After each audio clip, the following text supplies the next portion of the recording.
Saúde, irmãos, com a paz do Senhor. Hoje já é o nosso quarto culto com esse tema, né? Culto da vitória. Esse tema no texto de 2 Coríntios, capítulo 1. Já foi ministrado muitas coisas.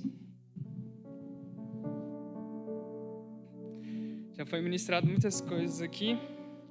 E já foi pregado até no próprio texto de 2 Coríntios. Algumas eu não pude estar aqui, mas eu assisti na minha casa e é uma bênção. Se os irmãos não assistiram, eu recomendo. Então, mas para iniciar, eu gostaria, mesmo assim, ainda assim já foi lido na leitura oficial, de ler o texto-chave, que fica lá em 2 Coríntios, capítulo 1, versículo 3, que diz assim: Bendito seja o Deus e Pai de nosso Senhor Jesus Cristo, o Pai de misericórdias e Deus de toda consolação. E o que significa consolação aqui nesse contexto de 2 Coríntios? Consolação aqui significa a disposição geral que provém de descansar na soberania e no reinado amoroso de Deus, que é manifestado no senhorio de Cristo. O que essa frase quer dizer? Como é que nós somos consolados? O que a palavra consolação aqui, quando fala aí Deus de toda a consolação, quer dizer nesse contexto aqui? Que Deus, Ele cuida de nós. Ele é um Deus que nós podemos confiar nele. Então, eu vejo na Bíblia várias formas, várias passagens pela qual Deus nos consola, pela qual Deus mostra o seu cuidado, mostra o seu carinho, mostra que Ele nos ama, como as crianças aqui mesmo cantaram. E acredito que a primeira forma de conciliação é com relação a quando nós somos reconciliados com Deus. No mundo existe um problema. O mundo, Adão lá atrás pecou e o pecado entra no mundo. E lá em Romanos 5, do 18 a 19 diz: É verdade que um só pecado de Adão trouxe a condenação a todos. Mas um só ato de justiça de Cristo removeu a culpa e trouxe vida a todos. Por causa da desobediência a Deus de uma só pessoa, muitos se tornaram pecadores. Mas por causa da obediência de uma só pessoa a Deus, muitos são declarados justos. Então, como é que era antes que Cristo viesse e morresse, antes de nós sermos reconciliados com Deus? Para que os irmãos entendam como isso é assim uma consolação. Lá no texto de Romanos, capítulo 1, versículo 21, diz assim: Sim, eles conheciam algo sobre Deus, mas não o adoraram nem lhe agradeceram. Em vez disso, começaram a inventar ideias tolas, e com isso sua mente ficou obscurecida e confusa. Dizendo-se sábios, tornaram-se tolos. Trocaram a grandeza do Deus imortal por imagens de seres humanos mortais, bem como de aves, animais e répteis. Por isso Deus os entregou aos desejos pecaminosos do seu coração. Como resultado, praticaram entre si coisas desprezíveis e degradantes com o próprio corpo. Trocaram a verdade de Deus pela mentira. Desse modo, adoraram e serviram coisas que Deus criou em lugar do Criador, que é digno de louvor eterno. Amém. Por isso, Deus os entregou aos desejos vergonhosos. Até as mulheres trocaram sua forma natural de ter relações sexuais por práticas não naturais. E os homens, em vez de ter relações sexuais normais com mulheres, arderam de desejo uns pelos outros. Homens praticaram atos indecentes uns com outros homens, e em decorrência desse pecado sofreram em si mesmo o castigo que mereciam. Uma vez que consideram que conhecer a Deus é algo inútil, o próprio Deus os entregou a um inútil modo de pensar, deixando que fizessem coisas que jamais deveriam ser feitas. A vida deles se encheu de toda a espécie de perversidade, pecado, ganância, ódio, inveja, homicídio, discórdia, engano inventam novas maneiras de pecar e desobedecem aos seus pais. Não têm entendimento, quebram suas promessas, não mostram afeição nem misericórdia. Sabem que, de acordo com a justiça de Deus, quem pratica essas coisas merece morrer, mas ainda assim continuam a praticá-las e, o que é pior, incentivam outros a também fazê-lo. O que a gente percebe aqui? O quão a natureza humana é caída, o quanto a natureza humana é falha, o quanto de influência que o pecado tem no mundo. Nós vemos, é fácil, pega um celular, liga uma televisão, você vê as notícias, acontece tanta coisa ruim, tanta coisa que você começa a ficar... Se você não estiver em Cristo, se você não olhar para Cristo, se você não se lembrar de Cristo, você começa a ficar sem esperança para o mundo. De tanta maldade, de tanta coisa ruim, de tanta covardia que existe no mundo. Um exemplo próximo, recente, Lázaro. Várias coisas acontecem, o pai mata filho, o filho mata o pai, abortos e várias coisas. Você vê o mundo está caído. Parece que o mundo não há salvação, não tem esperança. E era justamente isso, é justamente isso que acontece se nós não tivéssemos sido reconciliados com Cristo. Nós somos assim, nós aqui dentro da igreja somos assim, a nossa natureza quer ir para esse caminho. A nossa carne, ela quer pecar, ela quer fazer o que é errado, ela quer ir de encontro com a palavra de Deus, contrária às práticas que a Bíblia fala. Lá em Romanos 3:23 diz: pois todos pecaram e não alcançaram o padrão da glória de Deus. Em outras traduções dizem, né, que eles carecem, todos pecaram, mas destituídos estão da glória de Deus. O que significa esses destituídos? Que a gente não alcançou, nenhum homem humano, a não ser Jesus Cristo, alcançou o padrão da glória de Deus. E como é que nós somos consolados diante de toda esse erro? Jesus Cristo. As crianças cantaram aqui: desceu de toda a sua glória e veio ao mundo. O pastor Antônio estava falando aqui, Mateus 1:21. O anjo estava falando com José, né, no sonho. Ela terá um filho e você dará o nome de Jesus, pois ele salvará o seu povo dos seus pecados. No próprio nome de Jesus estava implícito a sua obra, o que ele veio para fazer: salvar o povo dos seus pecados. A continuação daquele texto de Romanos 3:23 que diz: pois todos pecaram e não alcançaram o padrão da glória de Deus. Aí o versículo 24 diz: mas ele está falando de Deus, em sua graça nos declara justo por meio de Cristo Jesus, que nos resgatou do castigo por nossos pecados. 2 Coríntios 15, do 17 ao 20 diz: logo todo aquele que está em Cristo se tornou nova criação. A velha vida acabou e uma nova vida teve início.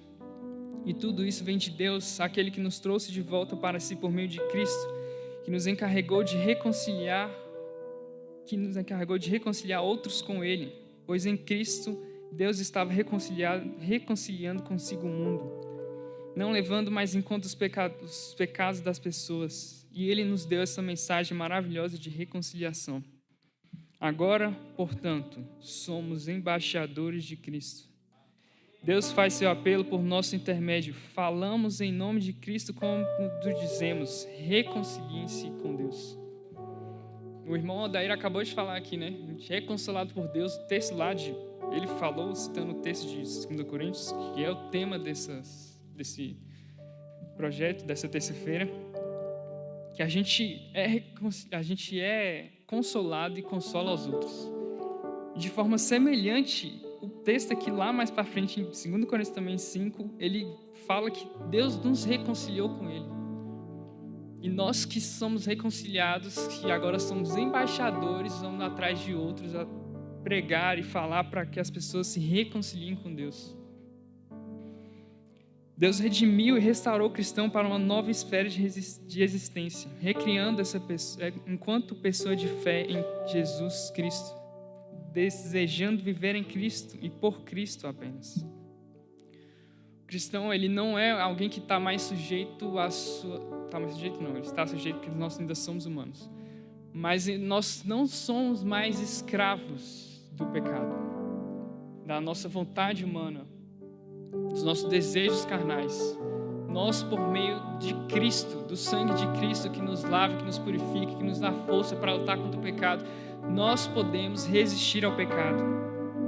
E aí o fruto do Espírito que está sendo pregado aqui nas doutrinas há de ser manifestado em nós.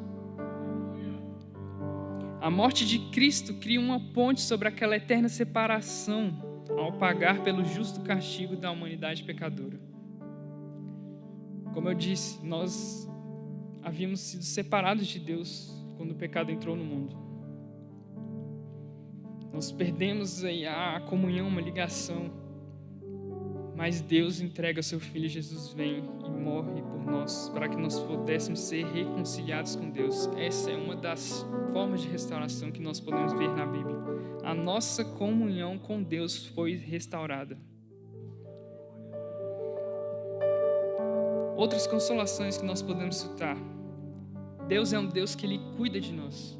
Lá em 1 Pedro 5, do 5 ao 7 diz: da mesma forma, vocês que são mais jovens, aceitem a autoridade dos presbíteros, e todos vocês vistam-se de humildade no relacionamento uns com os outros. Pois Deus se opõe aos orgulhosos, mas concede graça aos humildes. Portanto, humilhem-se sob o grande poder de Deus, e no tempo certo Ele os exaltará. Entregue-lhe todas as suas ansiedades, pois Ele cuida de vocês. Aqui no versículo 5, ele já começa a falar, né? Do relacionamento entre os outros. Tratem uns aos outros com humildade. Deus é contra os soberbos, mas Ele derrama o seu favor para os humildes, sobre os humildes. Aí no versículo 6 ele diz, né? Para a gente se humilhar sobre o grande poder de Deus, debaixo do poder de Deus, em submissão ao grande poder de Deus. Ou seja, em seu sofrimento, o povo de Deus deve entregar-se inteiramente a Ele, submetendo a vida à sábia organização divina. E aí no 7, que é a continuação, que é o principal, diz, né? Entreguem-lhe todas as suas ansiedades, pois Ele cuida de vocês. Aqui, eu não vou nem entrar no mérito de causas de ansiedade e tudo mais, mas eu acho que vale a pena, no mínimo, quando nós ficarmos ansiosos, a gente olhar e falar, será que isso não é falta de confiar em Deus? Será que isso não é orgulho meu de querer ter todas as coisas nas minhas mãos e resolver tudo? A gente tem que lembrar do versículo anterior, do versículo 6, que ele diz: humilhem-se debaixo, sobre o grande poder de Deus.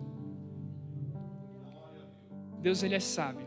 E se Ele permite algo na nossa vida, se Ele coloca uma prova na nossa vida, nós sabemos que é para o nosso bem. É o que a palavra nos diz. Então, quando acontecer algo, em vez da gente já sair questionando Deus, por quê? Deus, mas eu não mereço. Deus, mas... O próprio Jó, Deus permitiu muitas coisas na vida dele. E aí chega um momento que ele começa a querer questionar Deus. Mas Deus, eu ajudava os pobres. Mas Deus, eu era assim. Deus, eu era assado. Deus, eu fazia as coisas certas. Eu era lá na igreja. E Deus fala: aonde você estava quando eu estava criando o mundo? Deus é o Todo-Poderoso. Ele tem toda a autoridade da terra. A nossa posição como ser humano, como servo, como filho, não é de questionar Deus. Deus, eu sei que às vezes isso é nosso humano, a gente às vezes querer saber o porquê, né? Mas não é pra gente questionar de forma a falar que Deus é injusto, porque Ele não é injusto. Não é isso que a palavra dele nos mostra. Então, quando vier algo sobre a nossa vida, que nós possamos nos humilhar sobre o grande poder de Deus. Lançar sobre Ele toda a ansiedade, e o versículo não para aqui, ele fala, porque Ele cuida de nós. Deus, Ele cuida de nós. Aí você fala, mas tem hora que eu não não sei, não vejo, não consigo ver, parece que Deus não está vendo o que eu estou passando, a minha luta aqui, cara, você não sabe o que está acontecendo. No sábado a gente esteve aqui no evento da equipe de louvor e eu ministrei e falei, Deus, Ele nos vê, não há como fugir dele. O Salmo 139 diz que Ele nos sonda, nos conhece. O versículo 5 diz, tu me cerca por todos os lados e pões a mão sobre mim. Esse cerca por todos os lados é justamente o cuidado de Deus para conosco. No versículo 7 ao 12 ele vai falar, para onde me ausentarei do teu espírito, para onde fugirei da tua face, se subir aos céus, lá estás, se faz da minha cama no mais profundo do abismo, lá estás também, se tomo as asas da alvorada e me detenho nos confins dos mares, ainda ali a tua mão me guiará, e a tua mão direita me susterá.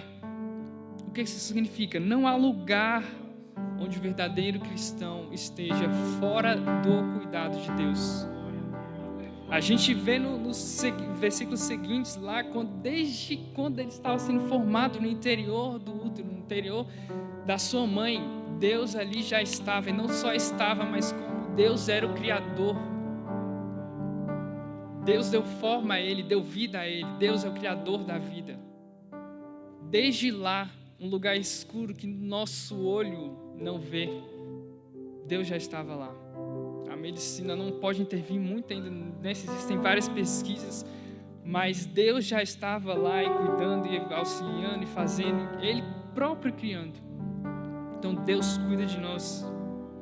Filipenses 4, 6 ao 7 diz, não vivam preocupados com coisa alguma, em vez disso, orem a Deus pedindo aquilo que precisam e agradecendo-lhe por tudo que Ele já fez. Então vocês experimentarão a paz de Deus, que excede todo o entendimento e que guardará seu coração e sua mente em Cristo Jesus. O que esse versículo aqui diz? Não vivam preocupados com coisa alguma. Essa preocupação, como eu disse lá atrás, com relação a essa ansiedade. Nós já vimos outras pessoas falando, às vezes psicólogos falam, dizem, existem outras causas de ansiedade, existem causas biológicas e tudo mais. Eu não quero entrar nesse mérito, como eu já falei. Mas quando a gente se sentir ansioso, quando você se sentir ansioso, quando eu me sinto ansioso, eu tenho que me questionar, será que isso não é falta de confiança em Deus? Talvez não seja todas as causas, mas em vários momentos serão, vários momentos podem ser. Não vivam preocupados com coisa alguma. O que o texto fala? Às vezes eu estava até conversando com um jovem, ele me contou vários problemas, e eu disse a ele, né, eu vi, ele estava ansioso, estava preocupado, e eu falei, li esses textos, alguns textos para ele, e disse, a ansiedade é como, vou dar um exemplo, né? É como se fosse aquela brincadeira de batatinha quente. Os da minha idade para cima, assim, acho que todo mundo conhece. Você pega a bola aqui e você tem que passar para o próximo rápido. Não pode ficar com a bola, senão você perde o jogo, a brincadeira. É mais ou menos isso a ansiedade. A ansiedade vem, você sente a ansiedade, sente a preocupação e pega o próximo aqui. O próximo, no caso, tem que ser Deus, que está ao seu lado. Pega as preocupações e olha o que o texto diz. Não vive preocupado com coisa alguma. Ao invés de ficar segurando a bola, ao invés de ficar preocupado, de ficar ansioso, passa para o próximo. Orem a quem? A Deus, pedindo aquilo que precisam. Então, se sentir ansioso, será que não é porque eu estou confiando em Deus? Será que porque eu estou querendo resolver tudo com a minha mão, com a minha força, com o poder do meu braço? Ora a Deus, pedindo aquilo que precisam.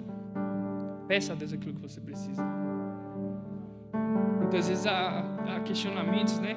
Por que eu tenho que orar? Deus já sabe. Deus, você acabou de falar que Deus está no meu coração. Antes que saia a palavra da minha boca, Ele já sabe. Por que eu tenho que orar? Deus já sabe que é as coisas que eu preciso. Uma resposta simples. O próprio Jesus orava. O Filho de Deus orava. Nós temos que seguir o exemplo dele. Tem um problema? Ore a Deus pedindo aquilo que você precisa e agradecendo-lhe por tudo que Ele já fez. Você ora a Deus e começa a agradecer. Olha para as coisas que Ele já fez na sua vida e na sua família, em tempos passados. Você lê a palavra de Deus e vê que Deus cuida de todos os servos dele. Você é quase que loucura você não conseguir confiar em Deus dele quando você vê tudo, o cuidado especial de Deus sobre a vida de todas as pessoas, todas as histórias registradas aqui nesse livro. Agradeça a Deus por aquilo que Ele já fez. E aí quando você ora pedindo a Deus por aquilo que Ele já fez, você agradece, você ora pedindo aquilo que você precisa e agradece pelo que Ele já fez, o versículo 7, ele se cumpre. Então vocês experimentarão a paz de Deus, que excede todo entendimento e que guardará seu coração e sua mente em Cristo.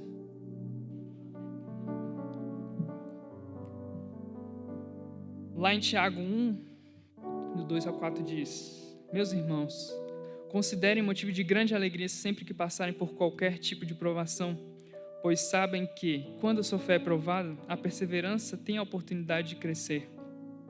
E é necessário que ela cresça, pois quando estiver plenamente desenvolvida, vocês serão maduros e completos sem que nada lhes falte.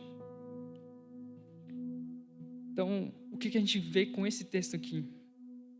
Tiago nos aconselha, nos manda ter alegria, grande alegria, quando a gente passar por qualquer tipo de provação. Por quê? Porque a provação, a fé provada, ela produz perseverança. As provações, elas são destinadas a nos dar, a amadurecer a nossa fé. Elas são testes que desafiam a fé. E aí, quando ocorrem, nós devemos ter alegria. E o que não significa uma felicidade terrena e temporal, mas antes a alegria espiritual, completa e duradoura no Senhor, que é soberano sobre todas as coisas, inclusive sobre as provações. A intenção da provação é transformar a fé de uma pessoa em uma fé genuína. A gente vê isso lá em 1 Pedro 1, do 3 ao 9, que diz: Todo louvor seja a Deus, o Pai de nosso Senhor Jesus Cristo. Por sua grande misericórdia, Ele nos fez nascer de novo por meio da ressurreição de Jesus Cristo dentre os mortos. Agora temos uma viva esperança e uma esperança imperecível, pura e imaculada, que não muda nem se deteriora, guardada para vocês no céu.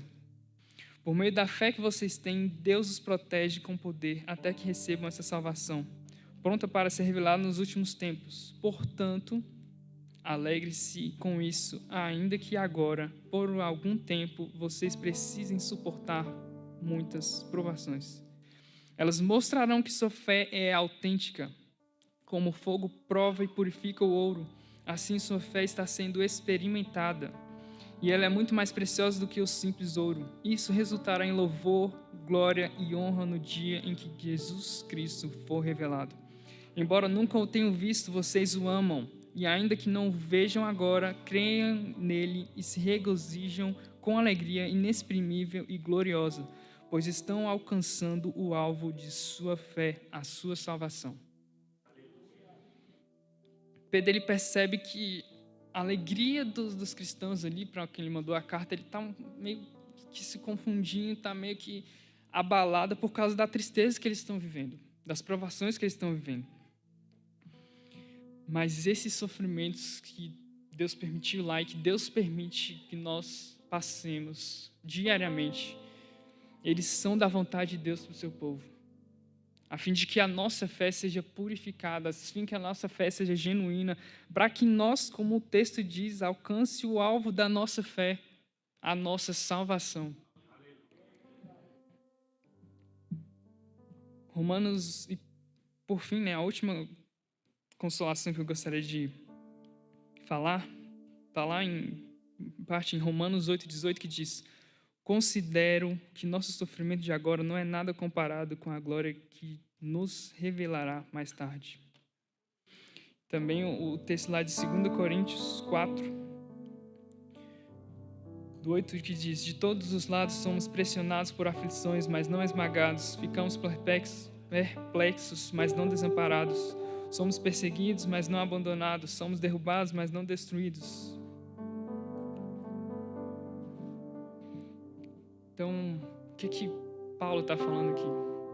É um desafio a gente proclamar o Evangelho, pregar o Evangelho muitas vezes, porque no caso deles lá na época, hoje não é muito, mas na época eles sofriam de fato muitas aflições. Eles eram perseguidos, eram mortos, eram presos, eram torturados por causa da pregação do evangelho. Mas o que ele fala? O sofrimento de agora não se compara àquilo que nos vai ser dado quando Cristo voltar, quando nós alcançarmos a glória, quando nós formos para o céu. Então, outra consolação é: não podemos negar o evangelho de Cristo. Nós não podemos negar a Cristo. Nós devemos pregar o evangelho. Ser aceito por esse mundo não é melhor do que estar em paz com Deus. O sofrimento por causa de Cristo, do evangelho, não é nada comparado ao que virá. Lá em Tiago 1, versículo 12 diz: feliz é aquele que suporta com paciência as provações e tentações, porque depois receberá a coroa de vida que Deus prometeu àqueles que o amam. 1 Coríntios 15, 19 diz: se a nossa esperança em Cristo se limita apenas a esta vida, somos as pessoas mais infelizes deste mundo. Os irmãos estão entendendo? Nós precisamos de colocar a nossa esperança em Deus. Nós precisamos de ter o foco, ter o olhar lá para frente. Onde é lá na frente? O céu. Nós não somos daqui, diz lá em Filipenses 3:20. Um dos exemplos mais fortes que eu vejo na Bíblia é lá no capítulo de Hebreus, versículo 11, a partir do 13. Esse é um capítulo muito conhecido, né, que fala dos heróis da fé.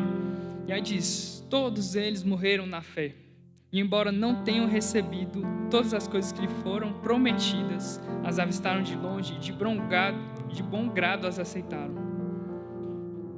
Veja que eles não estavam fundamentados apenas naquilo que foi prometido, porque aquilo que foi prometido para eles, muitas coisas eles não viram ser cumpridas enquanto eles estavam em vida. Mas reconheceram que eram estrangeiros e peregrinos nesse mundo. Evidentemente, quem fala desse modo espera ter sua própria pátria. Se quisessem, poderiam ter voltado à terra de onde saíram, como Abraão, né? Mas buscaram uma pátria superior, um lar celestial. Por isso, Deus não se envergonha de ser chamado o Deus deles, pois lhes preparou uma cidade. Foi o que Cristo disse que ia fazer conosco. Ele foi nos preparar lugar. A nossa esperança, o nosso foco tem que estar no céu. Nós vamos passar por tribulações aqui. Jesus falou: vocês vão passar por aflições. O nosso objetivo que nós temos que fazer aqui não é simplesmente fugir ou, meu Deus, esse evangelho que fala que o cristão não vai ter provação, que é só bênção, que é só vitória, isso não existe. Esse evangelho é uma mentira. Esse Deus pregado nesse evangelho não existe. O Deus que existe é o Deus da Bíblia que diz: vocês terão aflições, mas eu estarei convosco até o fim. É o Deus que diz: tenham alegria nas tribulações, nas provações, porque eu estou provando a fé de vocês para que vocês alcancem a salvação. Romanos 8, 28 diz: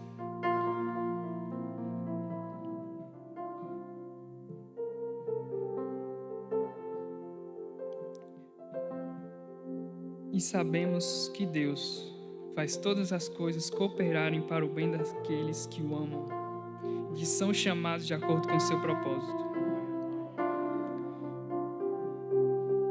Isso eu li já para concluir. Deus, Ele sabe de todas as coisas, irmãos. Ele é o soberano, o eterno, o sábio, o poderoso, o que está acima de todas as coisas. O Rei eterno que estava antes da fundação do mundo. Aquele que é a própria sabedoria. A sabedoria estava com ele quando ele estava criando o mundo. É um Deus justo, é verdadeiro, Ele é fiel. É um Deus que nos ama. As crianças cantaram aqui, e prestar atenção, né? O grande amor que está dentro de nós também. Então Ele nos ama e Ele cuida de nós. Nós somos consolados quando nós conseguimos confiar em Deus. Mesmo com aflições, com preocupações, com dificuldades, nós confiamos em Deus, porque nós sabemos quem Ele é. A palavra dEle nos conta quem Ele é. A palavra dEle nos mostra vários momentos que nós podemos ser consolados. Ela nos consola.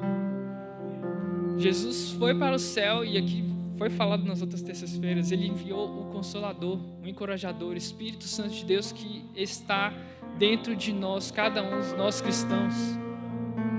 Ele está conosco. Amém? Eu gostaria de fazer uma oração para terminar. Senhor, meu Deus, meu Pai, Deus, eu te agradeço, Senhor. Obrigado, Senhor, porque o Senhor está conosco, porque o Senhor cuida de nós, porque o Senhor, em toda a sua sabedoria, em toda a sua soberania, em todo o seu poder, não nos deixa desamparados. Nós não sofremos à toa, o Senhor não nos castiga e nos coloca para baixo só para... Não, o Senhor quer provar a nossa fé, quer que nós alcancemos a salvação. O Senhor faz com que as coisas sejam para o nosso bem, e esse nosso bem é justamente ser submisso a Cristo, produzir frutos para o Teu reino, para que nós possamos ser salvos. Deus, nos ajuda, Senhor. Nos ajuda a ter alegria nas provações, porque nós confiamos que o Senhor sabe o que é o melhor para nós, Deus. Em nome de Jesus, Deus, em nome de Jesus, eu te agradeço nesta noite pela Tua palavra, Deus, pelo Teu grande e infinito amor. Obrigado, Senhor, porque nós podemos ter esperança de que iremos morar contigo, Senhor, na eternidade. Em nome de Jesus.